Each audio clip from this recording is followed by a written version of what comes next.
Hello everybody, this is Mateo, and I almost forgot to record this part today. I just immediately started playing some Mario Party on my Nintendo 64, and I almost forgot, and then I was just like, oh crap, I gotta record this. And now here I am. Unfortunately, you cannot land your airship in the dungeon, so we're going to need to park, we're going to need to actually get our ship, which I thought we left behind, but apparently no, it's all the way over there, good god. And then we have to go on over to the Lifespring Grotto, our third bonus dungeon of 4, and also probably the most difficult one, especially in terms of bosses that we have to fight. It has the most difficult bosses in my opinion. You'll see what I mean soon enough. So yeah, just sailing around here. But yeah, Mario Party's a lot of fun. I got the first 3 for the Nintendo 64, and I've been playing the first one. What kind of sucks though is that like the file that was already on it, that from the person before, because I bought it used, had about 50 stars and a whole bunch of coins and stuff, and most of the things bought. But when I was the second time I tried to play, the save file got corrupted, and I lost all that stuff, so now I have to get all 100 stars myself. But oh well. That's just a thing that happened to talk about while we go into the Lifespring Grotto, and now we are in the Lifespring Grotto, and this doesn't look very watery. Although I guess the floor is blue, this looks more Chaos Shrine-y, if you would. And there's an empty room. Lots of those. Annoying, it really is. But, yeah, a bit of a maze floor, not all too bad. There's the stairs right there, and there's the end of the maze. Except, yeah, well, I don't care enough to go check that room. And now we have an ice floor. This makes a bit more sense. I mean, ice is just water in the solid form. So it makes more sense, I guess. We also have spiked floors to walk through again that'll do damage to us. Couldn't we just cast, like, float or put on some really tough shoes or something like that? Or break the ice? I mean, did I really? Like, I passed the door, I think, or the stairs and completely missed it. Now here's a watery place, based off of our sunken shrine where the Kraken was. Yet another maze floor, but even worse of a maze. And here we have a new enemy, it's the Sahagin Queen! Just a more powerful version of the Sahagin and its family. But it won't take all that much. I mean, your attack should still be able to kill them in one hit. I mean, even when I was going through the Earthgift Shrine with level 60 guys, back when I first played this game, I was still killing like the black goblins and stuff in one hit. And yeah, also this is blind. Really the only dungeons that I did during my first playthrough, bonus dungeons wise, were the first 2. I just decided to skip the other 2 because I wasn't all too interested and I wanted to beat the game. And I did. So this and the Whisperwind Cove are both blind, but really it's just dungeon floors. It's not going to be all that bad, although I might get lost here or there, but I think that would happen even to a person who was playing this for like the 3rd time, couldn't really remember the layout of the floor. And here I am, getting lost in the maze, like I said. However, we could possibly run into some other enemies, or I could just be bumbling around for a while. There's a treasure at least. Is it something that I can actually take, or... Yeah, it is. Except I probably already have max skill, so I technically didn't take that, but it didn't say you can't hold anymore, so... Oh well. Okay, maybe I could actually find the stairs, maybe? Ah, nope. But yeah, definitely the hardest dungeon of this game, in my opinion, just because of 2 bosses. But we'll get into those later, because this actually takes multiple parts. And you know, maybe it's because I'm walking around these floors like an idiot, going to the exact same place that I was before, rather than exploring new areas.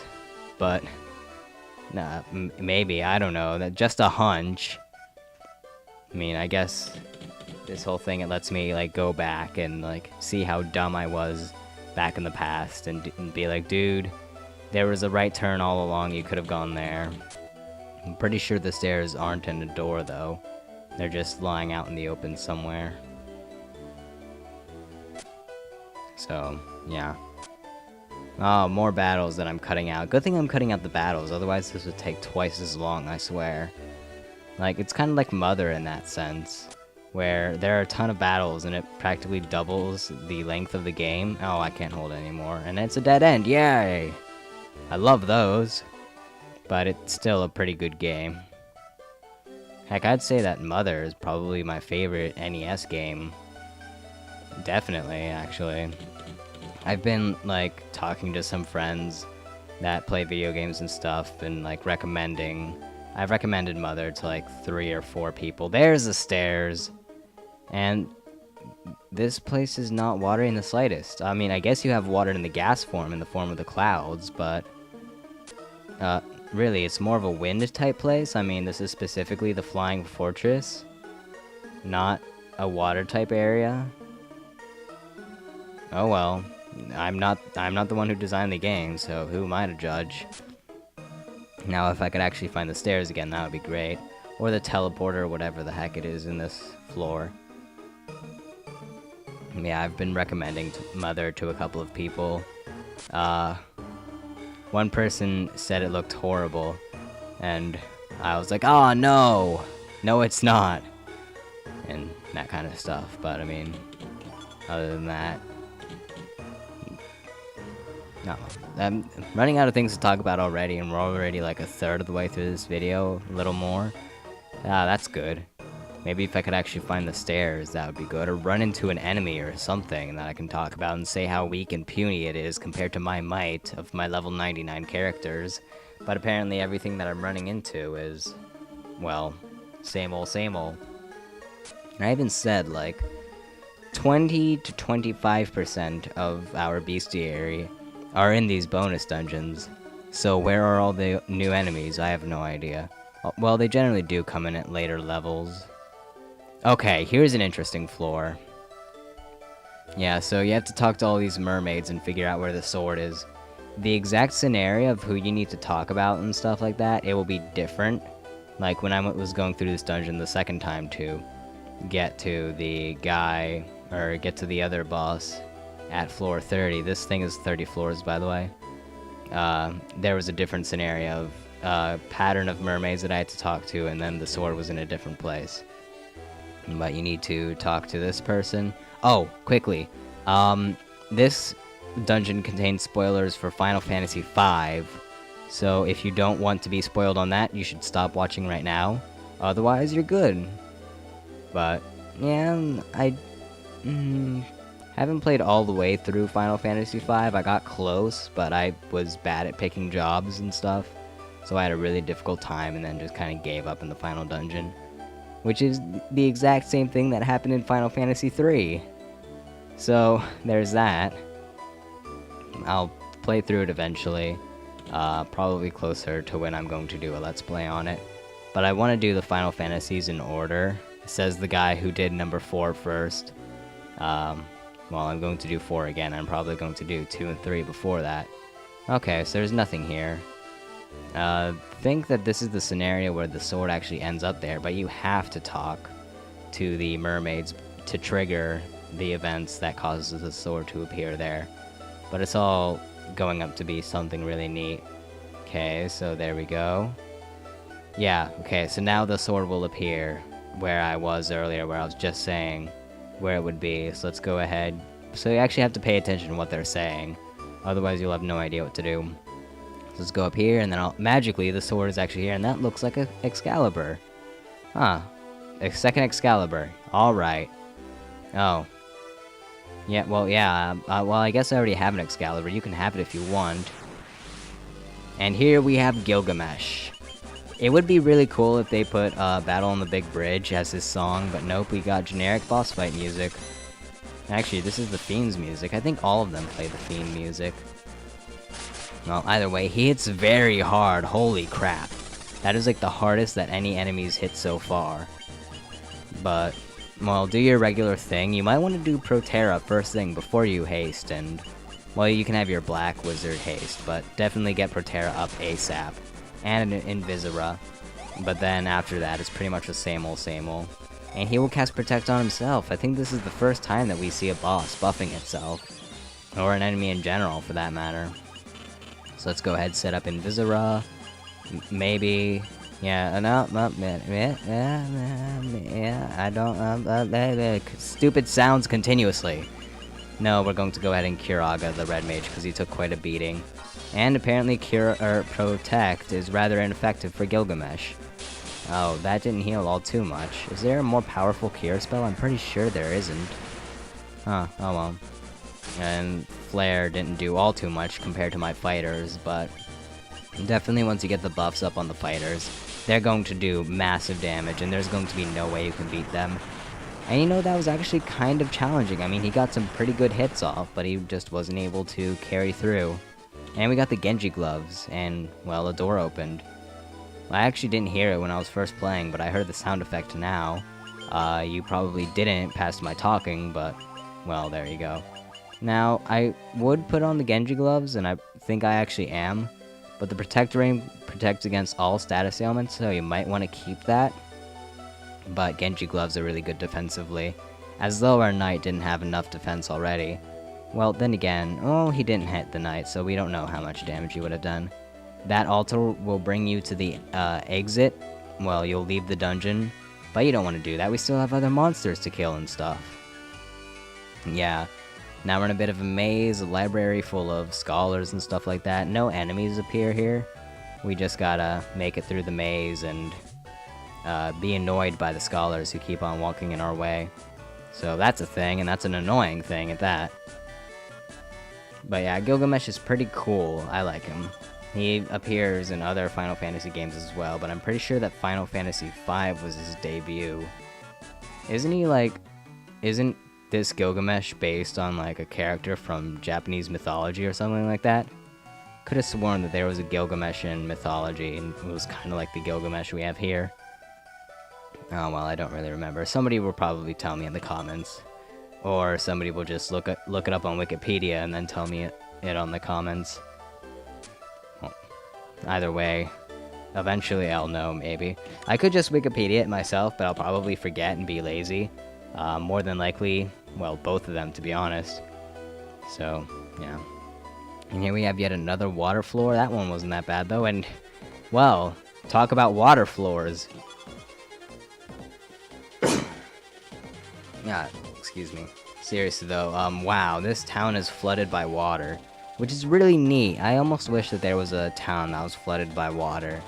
Like, Onrak, where the water...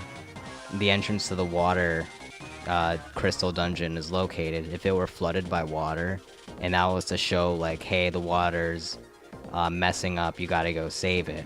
That would have been really neat, but no changes in Onrak. But then we have this, and it's just really cool.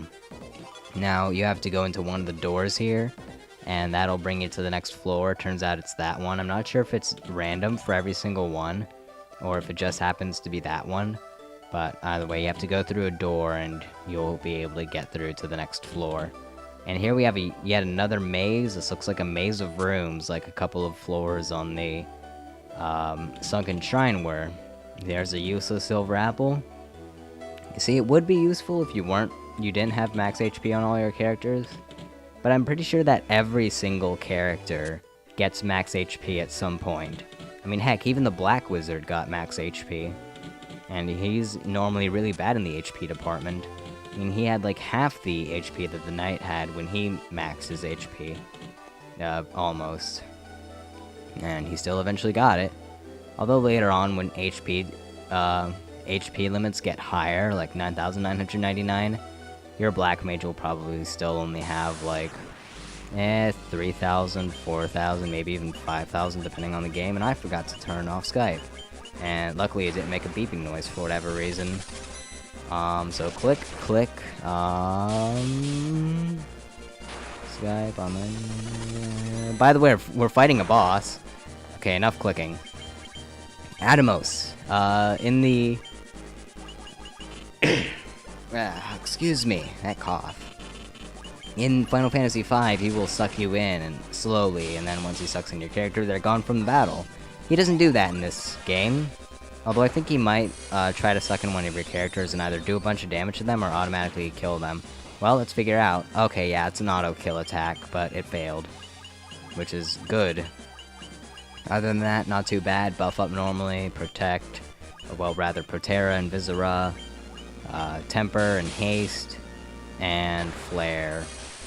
But now that the Black Wizard's Flare isn't doing as much damage, I think I might just start be using him in order to temper rather than do actual damage. Although I probably should have used the Red Wizard for that if I were going to do anything. And comment. Atomos used the comment attack. He's a flamer. Or something like that. It wasn't very effective. The comet attack, rather, not the comment attack.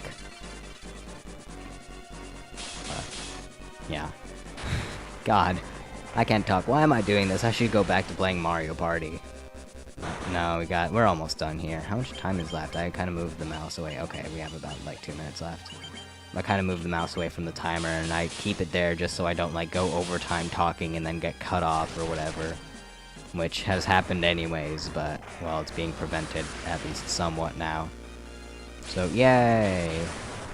And there we go. Atomos is gone. Honestly, probably easier than Gilgamesh, mostly because he doesn't, like, do a crap ton of damage, although he doesn't have that auto-kill attack. Really doesn't hit all too much, and we got the Judgment Staff for the Black Mage Wizard, the Black Wizard, and it's better than what we had already. So that's nice, maybe he'll do some more damage. I think weapons affect your magic damage, not entirely sure, and that's the exit if you want to go back to the entrance of the dungeon. However, I do not, I want to go on through and continue on. So, we're about, well, we're 2/3 of the way done with this dungeon, and in the next part we will continue it. So I will see you all then. Goodbye.